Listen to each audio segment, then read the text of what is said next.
Okay.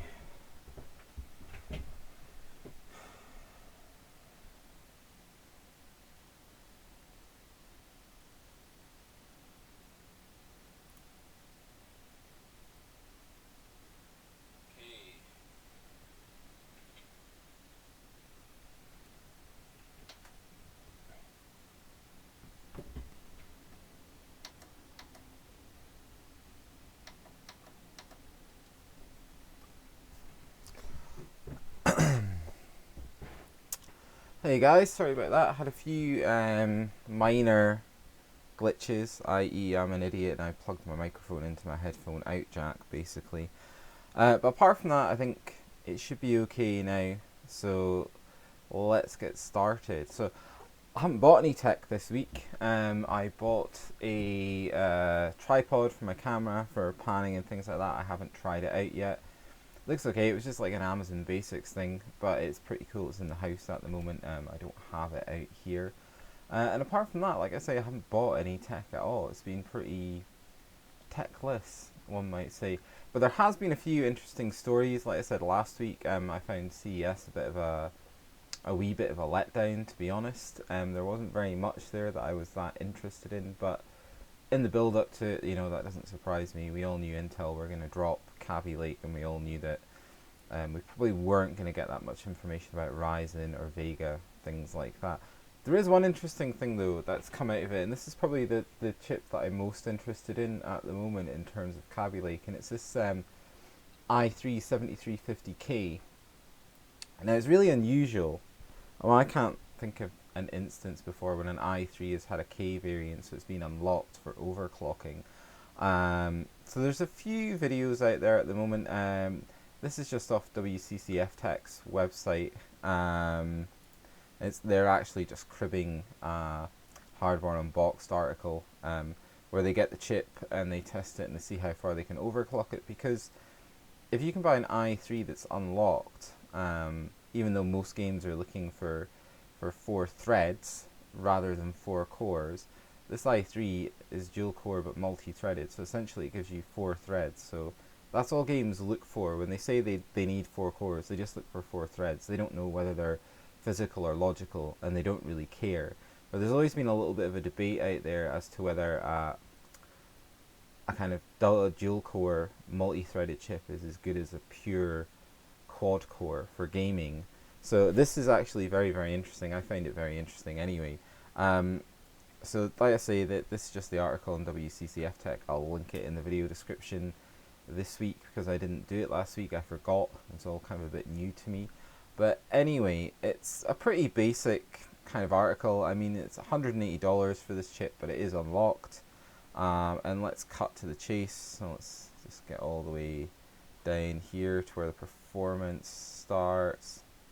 So yeah, so basically they managed to get this thing to overclock to 4.8 gigahertz, which is pretty impressive. So one thing I will say for Kaby Lake is that it's a very, very good overclocker. If nothing else, there's nothing else impressive about it, I don't think.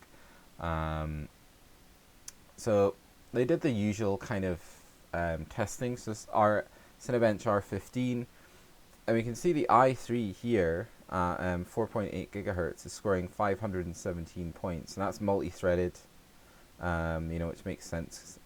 So it lags a little bit behind the i5 4670K and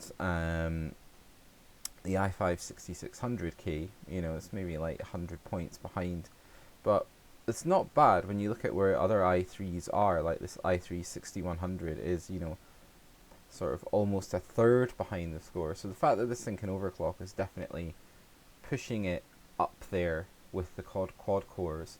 Now let's take another look down. PC Mark 8, I'm not really bothered about things like that. I think probably Cinebench is one of the better synthetics you can use. Gaming performance, now this is what we're interested in. So what they did was they did all their gaming performance tests with a Titan XP. I don't know whether or not that is a good idea, because it's hard to tell whether or not that i3 is going to bottleneck the Titan XP. But either way, that's the way they did their benchmarking at 4.8 gigahertz and at stock, just to see what the difference was. So this is quite an interesting graph here. This is Battlefield 1, I'm assuming, yeah, 1080p ultra quality. So this is the i3 7350K at 4.8 gigahertz, and minimum frame rate, so this is minimum, is 85, which is pretty impressive. And the maximum is 130. And then at stock, the minimum is 72, and the maximum is 111. Now, that's very, very impressive, because that's actually better than I was getting on my old 6350X, which was overclocked by about 900 megahertz anyway, with my 970. So fair enough, like the graphics card isn't as good, but still it's a decent card. And that i3 is beating it there, which I'm surprised about, because, you know, although it's a dual core with hyper-threading, my FX 6350 was a hexacore. Well, depends how you look at it. It was 3 compute units that shared bandwidth, but essentially six logical cores. So that's pretty cool. Then where are we here? So Gears of War 4, again, it does really well. Overclocked, it's getting 72 minimum, 109 maximum, which is quite impressive. I mean, it's up there with the i7 3770K, and it's a bit below the newer i5, so the Skylake and the Haswell i5, it's behind them. But then, you know, I kind of think that's to be expected. It's not losing out by a huge amount. It's maybe losing by about 10% or something, but, you know, it's giving you a solid frame rate there, 72 minimum, 109.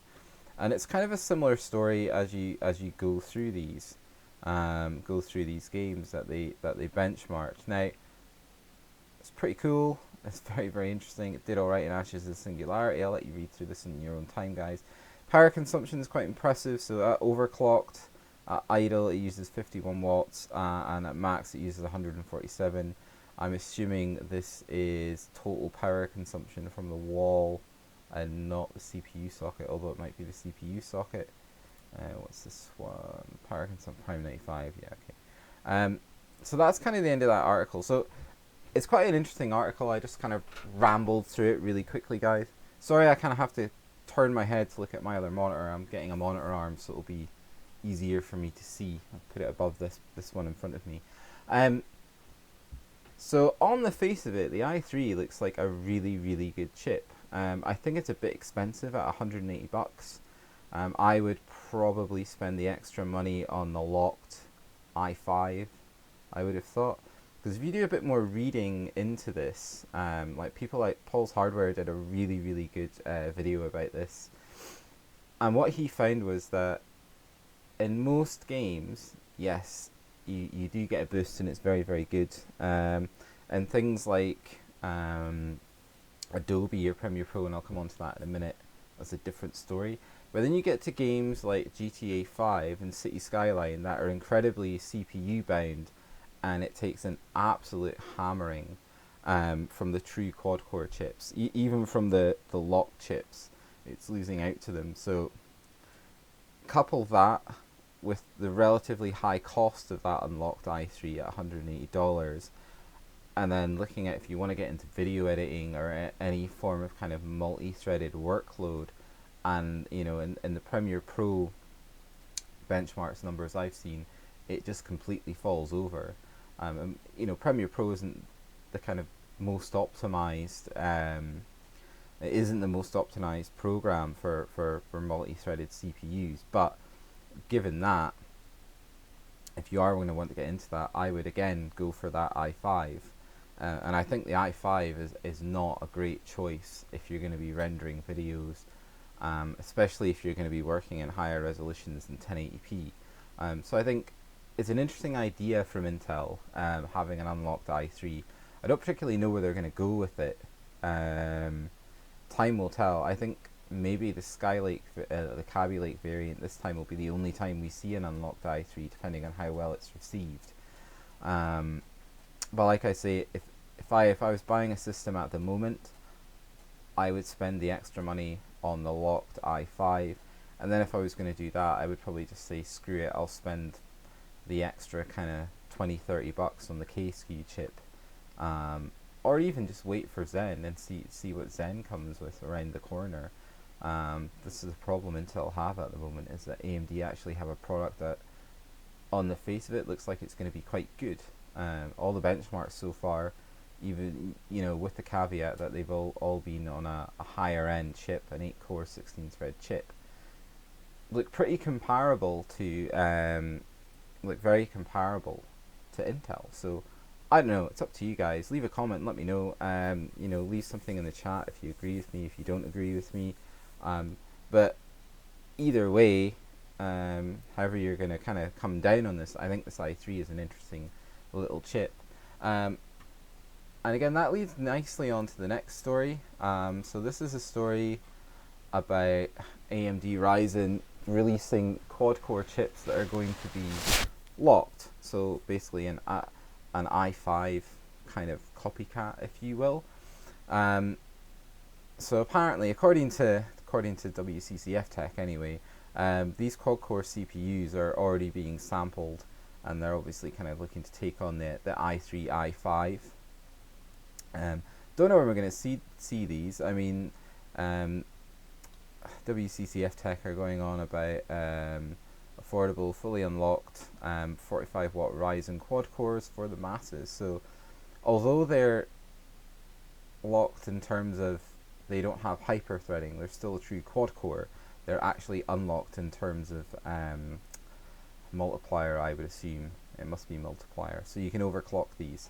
And there's not much more information on it here apart from, I don't think this is an announcement. I think this is just based on the roadmap, and this 3.4 gigahertz here or higher is based on what that 8-core chip is doing. And it's a fair assumption, to be honest, that if an 8-core CPU is running at 3.4 gigahertz and a 4-core CPU, which is easier to clock, is going to be running at 3.4 gigahertz as well, and probably a lot easier to overclock than the 8-core variant, as we all know. It comes with all the same stuff that the 8-core chip does, so extended frequency range, performance boost, pure power, all of them AMD's good sauce that's going into their new chips. And that's really it. They don't really talk about anything else in this article. The reason I brought this article up is largely because I came across it after I was reading about the i3, and I thought this was quite interesting, given that Kaby Lake pricing seems to be pretty much in line with the pricing for Skylake for the previous generation, which I find kind of odd. In a way it makes sense because they don't know where AMD are going to sit in the market. They don't know what SKU, well, for a start, they don't know what SKUs AMD are going to release. So although WCCF Tech are saying that AMD are going to release an unlocked quad-core, and that's great, kind of makes sense. It's what gamers are after. It's what maybe not what they're after, but it's what they've been given for years, so it's what they're used to having. But Intel don't know when that's going to be released. They don't know the speed. They don't know the price bracket for it. So I think that feeds into a lot of Intel's pricing strategy with Kaby Lake at the moment. I mean, I can almost guarantee that if AMD release an unlocked quad-core at the same price as that sort of unlocked i3, the 7350K, so if they released an unlocked quad-core at $180, I think Intel would have to react and reduce the price of their i5K SKU chips. If they don't, and the Ryzen performance is real, I think they'd be a bit silly, because I think a lot of gamers will just rush towards that unlocked quad-core for $180, which is a really, really good deal. I think so. Yeah, that's really why I brought that article up, guys. I mean, I don't know what you think. Those are just my views on it. But I think this could be quite an exciting chip. I remember at the end of 2016 when I did a video about Ryzen and the breakdown of SKUs when that kind of came out and things like that, and everyone was getting excited about these 8-core chips. I do remember saying in the video that possibly the CPU to look for, I thought, would be the quad-core with hyper-threading. I thought that would be the chip to go for, because a lot of people do aspire to having an i7 because you get the performance for gaming, but then you also get that additional multi-threaded performance for video editing or any of those other things you might want to do, audio work, what have you. So I don't know, I might have been wrong. Maybe the chip to go for at the moment is this locked, this unlocked quad core, but with hyper threading. So basically an i5 variant from AMD. Time will tell. I mean, I'm fairly sure AMD are going to release a quad core without hyper threading, a quad core with hyper threading. They're definitely going to release an 8-core chip with hyper threading, or SMT as they call it. I don't know if they'll release an 8-core without SMT. I don't really see the point. I'm interested to see whether or not they're going to release a hex core chip, because I think that's where the real bang for your buck could be, in terms of if you want to game and you want to be serious about multi-threaded workloads and content creation and things like that. Most of the people I know who are making videos or doing any form of sort of modeling work or 3D work, if they've moved platforms, so if they're not still using their 5960X or what have you on Haswell E, and they've moved up to Broadwell E, they're all using 6800Ks, just because it's pretty good bang for your buck. 6 cores, 12 threads for $390, just maybe a bit more depending on where you are, and 28 PCIe lanes is not bad, really. So anyway, that's that story, guys. I'm quite excited about this. I think seeing how it's going to play out will be quite interesting. And like I said, if you've got any questions, guys, feel free to put them in the chat. I am watching it. Even with the delay, I'll still be able to kind of answer. So this kind of leads nicely on to the next story on Anantech, where they're saying that AMD is going to be launching their Ryzen chip before the third quarter. Now this is kind of a bit sneaky. Basically what happened was that someone got their hands on a presentation AMD are going to be giving at the Game Developer Conference that runs from the end of February just to over the beginning of March, where they talk about this. So they make this statement, if I can get it: join AMD game engineering team members for an introduction to the recently launched AMD Ryzen CPU. So if that's the opening of their speech, which is going to happen at the end of February, sort of beginning of March, I think the final day of it is the 3rd of March, which is why they're saying it's going to launch before the 3rd of March. Then if this is legit, it means that we can expect a Ryzen launch. I would say I would put my money on the middle of February, I think, maybe, or maybe just the first day of the game development conference.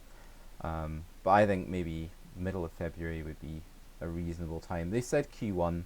I always kind of thought Q1, as in January, was a bit unrealistic for a launch date for AMD Ryzen. But I think middle of February is pretty feasible for the 8-core, I would have thought. I mean, at CES, it was interesting to see that at the AMD booth, they not only had their kind of units set up for gaming demonstrations, but they also had a load. I mean, I'm talking about a load, maybe sort of 14, 15 partner company PCs. So like Origin were there. There's some weird Chinese companies that were there, that make PCs, sort of custom built gaming PCs. So these guys obviously have motherboards and they have chips in their hands.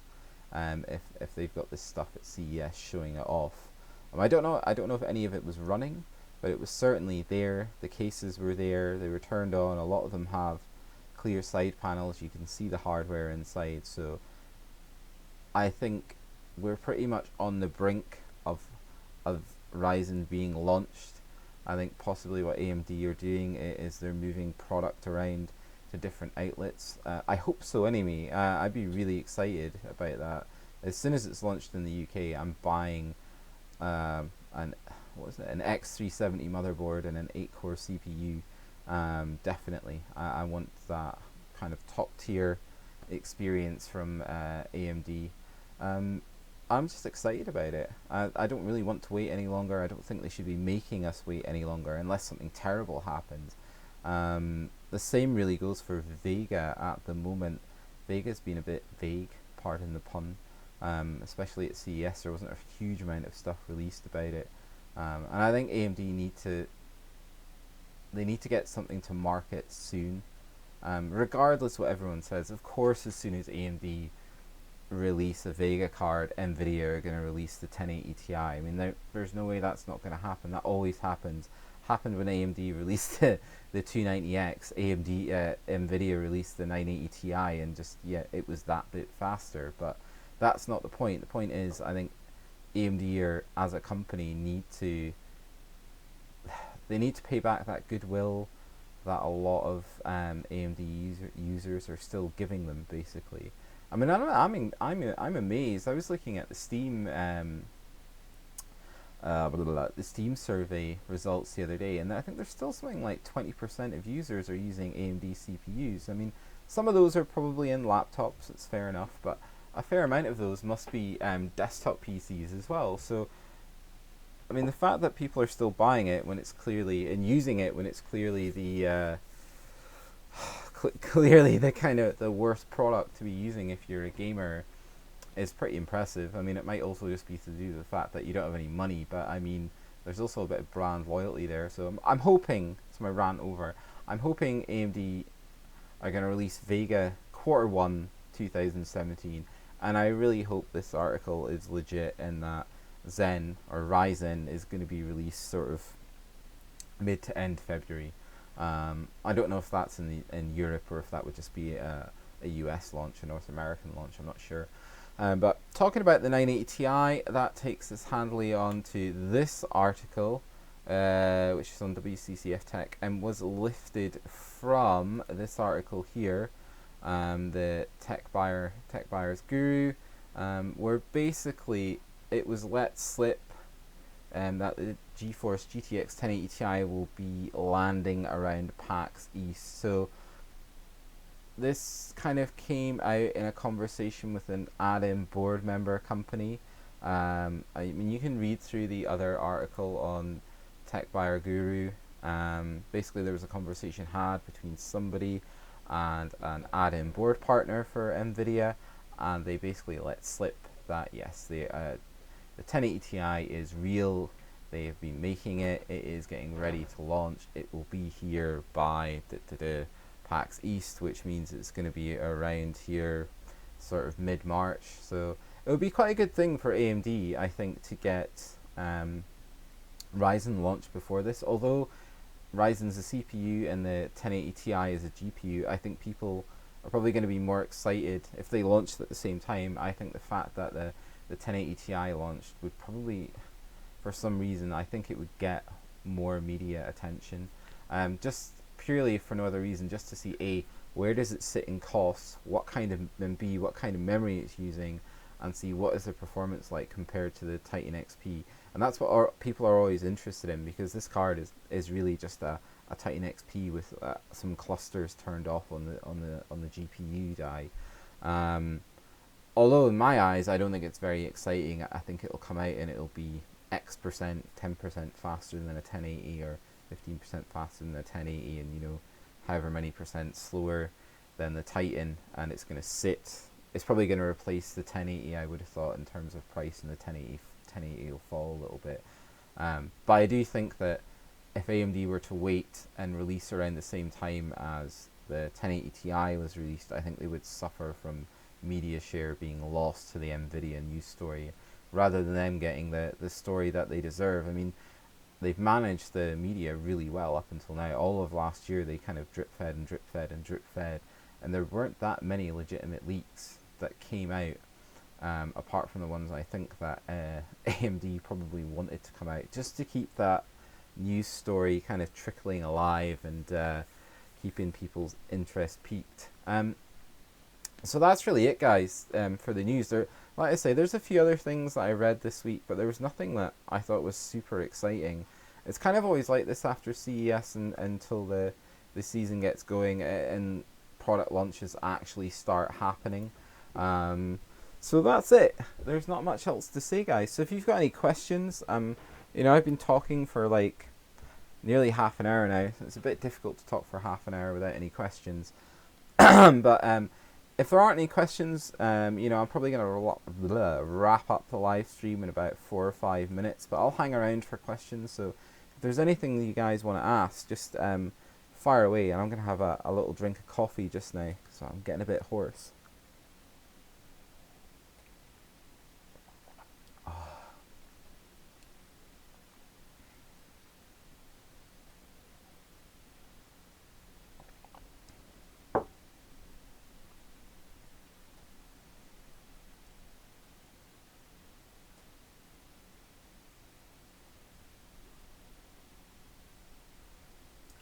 So, no questions, guys?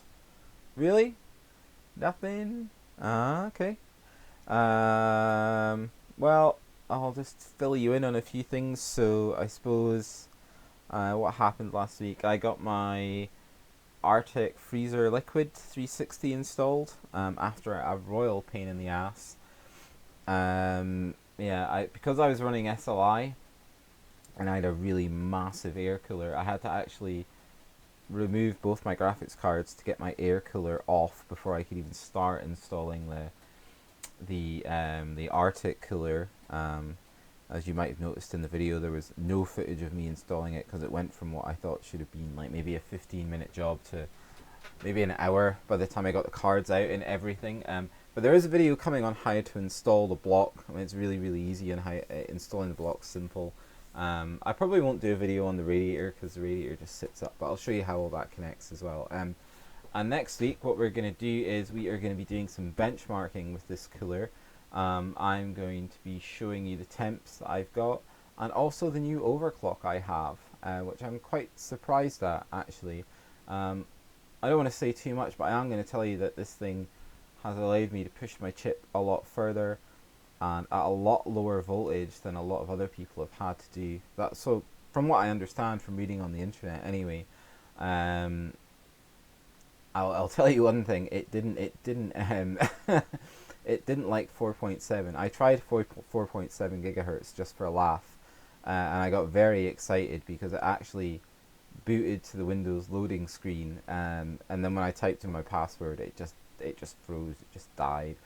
I don't think that was heat. It didn't feel exceptionally hot on the cooler, and I was monitoring the temperatures as best I could with a separate app on a laptop, so an external machine.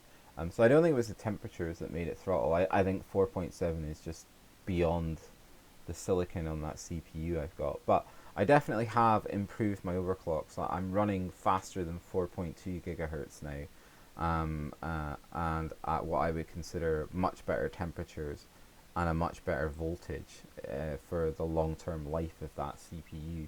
But anyway, there's going to be a video coming out next week about that, and rolled into that video I'll probably do a little bit on the installation process as well. There were some people asking about that. And that's really it. I don't have very many plans for anything else. There's going to be a build coming up as soon as I can start getting parts. I'm going to build. One of my friends is having trouble with their PC, so I'm going to build them a Xeon rig like the one I built for myself last year, except it'll just be single core, not dual core, because it's just for gaming.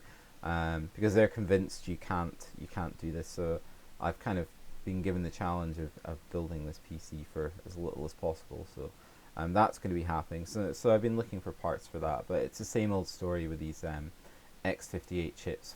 Finding a cheap board that isn't bust is a real pain. But I look forward to that coming, guys. And that's really it. So, like I said, I'm going to wrap it up now. No one seems to have any questions, guys. If you do have questions after the stream, or for the people who aren't watching live, just leave your questions in the video comments and I'll get back to you, okay? Take it easy, guys. Peace out for now. Bye.